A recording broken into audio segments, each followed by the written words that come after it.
Hi எல்லாருக்கும் வணக்கம்.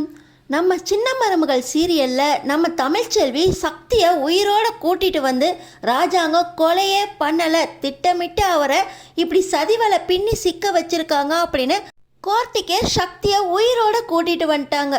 ராஜாங்கம் வெளியே வந்ததுக்கப்புறம் ஈஸ்வரி, சித்ரா, ஐஸ்வர்யா இவங்க 3 பேருக்கும் என்ன தண்டனை கொடுக்க போகிறாரு?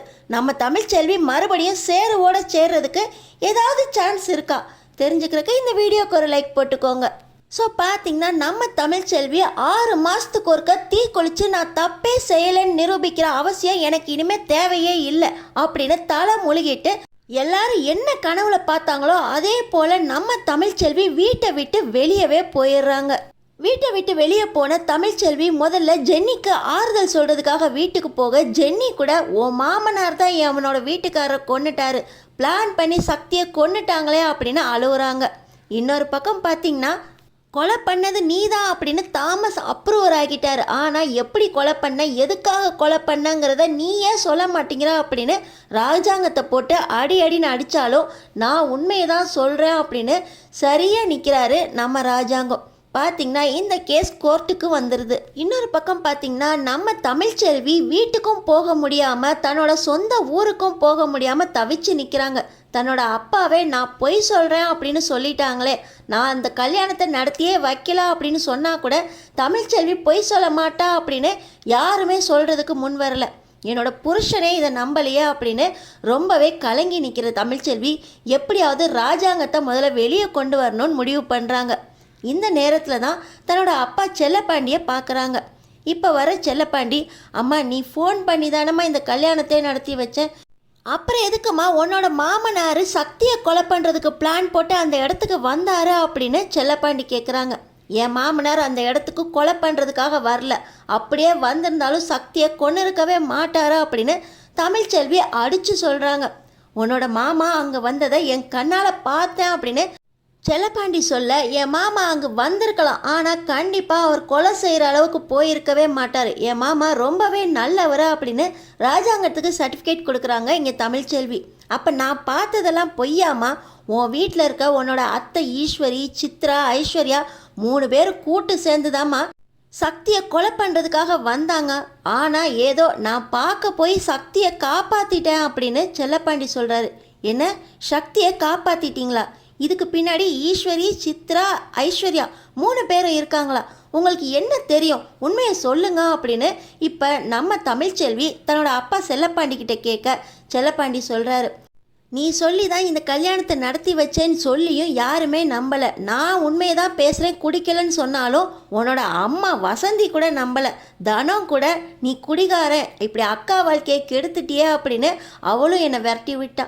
என்ன பண்ணுறதுனே தெரியலம்மா, நான் மறுபடியும் உன் மாமனாரை பார்க்குறதுக்காக உன் வீட்டுக்கே வந்தேன், உன் மாமனார் மனசு சரியில்லை அப்படின்னு அன்னைக்கு நைட்டு வெளியே கிளம்புனார். இவர் கூட போய் தான் உண்மையை சொல்லணும் அப்படிங்கிறக்காக கார் டிக்கியில் நான் உட்காந்துருந்தேன். ஆனால் தனியாக அவர் தான் வண்டியை ஓட்டிகிட்டு போனார்.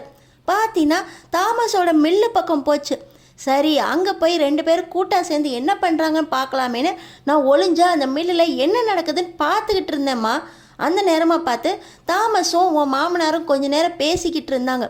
இவர் போய் கொஞ்ச நேரத்திலேயே சக்தியை அடியாளுங்க இழுத்துட்டு வர, தாமஸ் அந்த சக்தியை மிரட்ட ஒரு ஆள் உயர அருவாவை எடுத்து தாமஸ் அந்த பையனை வெட்டுறக்கு போனார்.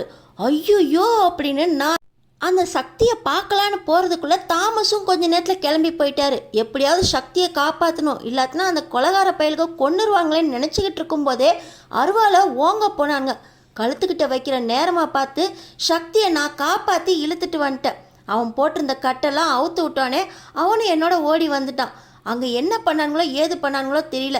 தாமஸ் வந்தால் கண்டிப்பாக நம்மளை ஏதாவது பண்ணிடுவாருன்னு பயந்துக்கிட்டு அந்த அடியாளுங்க ஒரு பொய் போனத்தை அங்கே கொண்டு போய் போட்டிருக்காங்க. மூஞ்செல்லாம் செதிஞ்சதுனால அது செத்து போனது சக்தி தான் அப்படின்னு எல்லாருமே நம்பிட்டாங்க. அந்த கொலகார பையன்களும் தாமஸுக்கு பயந்து ஏதோ ஒரு பணத்தை தாமா அங்கே போட்டு வச்சுருக்காங்க. கண்டிப்பாக சக்தி என் கூட தான் இருக்கான் அப்படின்னு இந்த செல்லப்பாண்டி எல்லாத்தையும் சொல்லி முடிக்க, அப்பாடா சக்தி உயிரோடு இருக்காங்களா? நம்ம தமிழ்ச்செல்வி பெருமூச்சு விட்டு எப்படியாவது ராஜாங்க மாமாவை வெளியே கூட்டு வரணும், வாங்கப்பா என்னோட முதல்ல சக்தியை பார்க்கலாம் அப்படின்னு சக்தியை பார்க்குறக்காக போகிறாங்க. செல்லப்பாண்டி சக்தி வெளியே வந்தால் அவன் உயிருக்கு ஆபத்து, எப்படியாவது தாமஸ் அடியாளுங்களோட கொன்னுடுவான்னு பயந்து சாராய குடோனில் சக்தியை ஒளிச்சு வச்சிருக்காரு.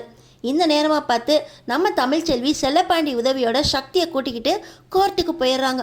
அங்கே கோர்ட்டில் பார்த்தீங்கன்னா நீங்கள் தாமஸோட சேர்ந்து சக்தியை கொலை பண்ணியிருக்கீங்க அப்படின்னு ராஜாங்கத்துக்கு மேலே விழுந்த அந்த குற்றச்சாட்டு நிரூபணமாகி ராஜாங்கத்துக்கு தண்டனை கொடுக்குற நேரமும் வந்துடுது. கரெக்டாக நம்ம தமிழ்ச்செல்வி சக்தியோட உள்ளேயும் வந்துடுறாங்க. ஐயா ஐயா நிறுத்துங்க ஐயா அப்படின்னு செல்லப்பாண்டி கத்த நம்ம தமிழ்ச்செல்வி மாத கர்ப்பிணியாக சக்தியோட உள்ளே வந்து சக்தி உயிரோடு தான் இருக்காரு, அவரை யாரும் கொலை பண்ணலாம் அப்படின்னு கோர்ட்டு முன்னாடி வந்து நிற்கிறாங்க. இதை பார்த்த உடனே எல்லாருக்குமே ஷாக்கு.